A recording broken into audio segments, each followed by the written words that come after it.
আসসালামু আলাইকুম। আমি ভায়োলিন বলছি বাঙালিয়ানা রান্নাঘর থেকে। বাংলাদেশের জাতীয় ফল কাঁঠাল। আজকের ভিডিওতে থাকছে কাঁচা কাঁঠাল পরিষ্কার করা, কেটে প্রস্তুত করা এবং দারুণ স্বাদের একটা রান্না।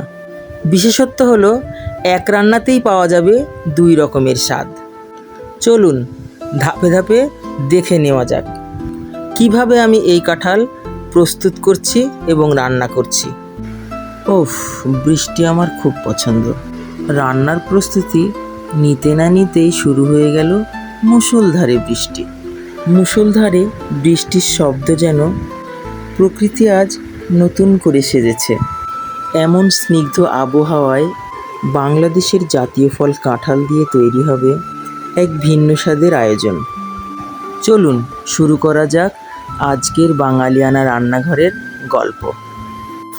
চুলা জ্বালিয়ে তুলে দেওয়া হলো কড়াই। কড়াই গরম হলে তাতে যোগ করা হলো খাঁটি সরিষার তেল। তেল থেকে মন ভোলানো ঘ্রাণ উঠতেই তাতে দেওয়া হলো গোটা গরম মশলা ও তেজপাতা। মুহূর্তেই রান্নাঘর ভরে উঠল মশলার দারুণ সুবাসে। ফোড়নের সুবাস ছড়িয়ে পড়তেই পরিমাণ মতো লবণ যোগ করা হলো। এরপর দেওয়া হলো পেঁয়াজ কুচি। পেঁয়াজ হালকা সোনালি রং ধারণ করলে আরও কিছু পেঁয়াজ দেওয়া হলো, যাতে রান্নায় আসে বাড়তি স্বাদ ও ঘনত্ব। তারপর আদা রসুন বাটা দিয়ে সব কিছু ভালোভাবে ভুনে নেওয়া হলো। মশলার কাঁচা গন্ধ দূর হয়ে এলে যোগ করা হলো হলুদ গুঁড়ো।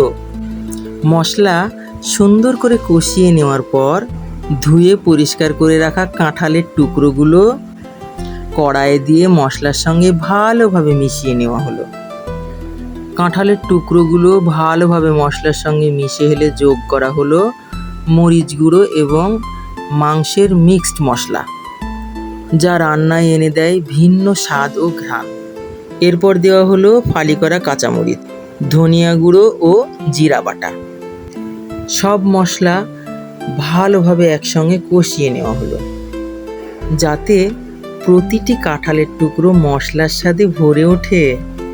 এ সময় অল্প অল্প করে পানি দিয়ে ভালোভাবে কষিয়ে নেওয়া হলো এবং ঢেকে ঢেকে কষিয়ে নেওয়া হলো।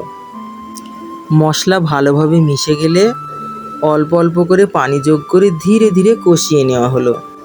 এতে মশলাগুলো আরও সুন্দরভাবে কাঁঠালের সঙ্গে মিশে গেল। এরপর কড়াই ঢেকে কিছুক্ষণ রান্না করা হলো, যাতে কাঁঠাল নরম হয়ে মশলার স্বাদ ভালোভাবে শুষে নিতে পারে। কাঁচা কাঁঠালকে আবার এঁচোড় বলা হয়। এঁচোড় ভালোভাবে কষানো হয়ে গেলে প্রয়োজন মতো পানি যোগ করা হলো। এরপর আবারও ঢেকে দেওয়া হলো কড়াই।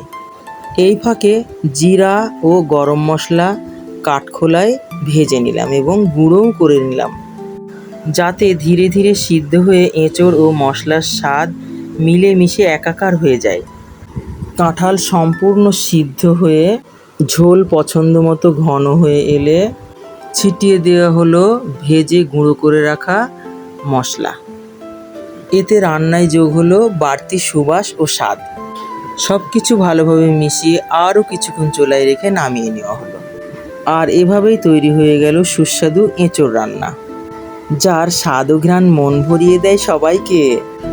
শুরুতে বলেছিলাম এক রান্নায় দুই রকম স্বাদ দেখাবো, তবে মজার বিষয় হলো এই এক রান্নায় আমরা 4 রকম স্বাদে খেতে পারি। এক বাটি ইতোমধ্যে পরিবেশন করা হয়েছে গরম ভাত ও পাতিলেবুর সঙ্গে। বাকি এঁচোড় রান্না ভাগ করে রাখা হলো। একদিন পেঁয়াজ মরিচ আর গাওয়া ঘি দিয়ে নেড়ে খাওয়া হবে, আর একদিন চিংড়ি মাছ দিয়ে রান্না করা হবে। কড়াইয়ে রাখা অংশটুকু আবার গরুর মাংসের ঝোল দিয়ে রান্না করে সকালে রুটি আর পাতিলেবুর রসের সঙ্গে খাওয়া হবে। এক রান্না অথচ 4 রকম স্বাদ। এটাই কাঁঠালের মজার গল্প। শুরুতেই বলেছিলাম এক রান্নায় 2 রকম স্বাদ, তাই এখন দেখানো হচ্ছে সেই দ্বিতীয় স্বাদের আয়োজন। আগের দিন রান্না করে রাখা কাঁঠালের মধ্যে যোগ করা হলো সুস্বাদু গরুর মাংসের ঝোল। মাংসের ঝোল, মশলা আর ছোট ছোট হাড়সহ মাংসের টুকরোগুলো মিশে এনে দিল এক অনন্য স্বাদ। কড়াইয়ে সব কিছু একসঙ্গে ভালোভাবে নেড়ে মিশিয়ে দেওয়া হলো, আর তাতেই তৈরি হয়ে গেল সম্পূর্ণ নতুন এক রান্না। আর 2 বাটি এঁচোড় রান্না ডিপ ফ্রিজে সংরক্ষণ করে রাখা হলো, যাতে পরবর্তী সময়ে আবারও নতুনভাবে রান্না করে খাওয়া যায়। এভাবে এক রান্না থেকে ধীরে ধীরে তৈরি হলো ভিন্ন ভিন্ন স্বাদের আয়োজন। পরদিন সকালের নাস্তায় গরম গরম লাল আটা রুটির সঙ্গে পরিবেশন করা হলো এঁচোড় রান্না। সাথে ছিল রসালো পাকা কাঁঠাল। একদম ঘরোয়া, সহজ আর সুস্বাদু সকালের আয়োজন। আমি সকালে রুটির সঙ্গে খেলাম মাংসের ঝোল দিয়ে এঁচোড় রান্না ও পাকা কাঁঠাল, আর স্কুলে যাওয়ার আগে মেয়েকে গরম ভাতের সঙ্গে পরিবেশন করা হলো সুস্বাদু গরুর মাংসের ঝোল মেশানো এঁচোড় রান্না। একই রান্না, কিন্তু প্রতিটি পরিবেশনে আলাদা আলাদা স্বাদ। এটাই ছিল আমাদের সকালের বিশেষ আয়োজন। আর পাকা কাঁঠালের বিচিগুলো আমরা ফেলে দিই না, এগুলো বেশ পুষ্টিকর ও সুস্বাদু। নানা সময়ে নানাভাবে রান্না করে খাওয়া হয়।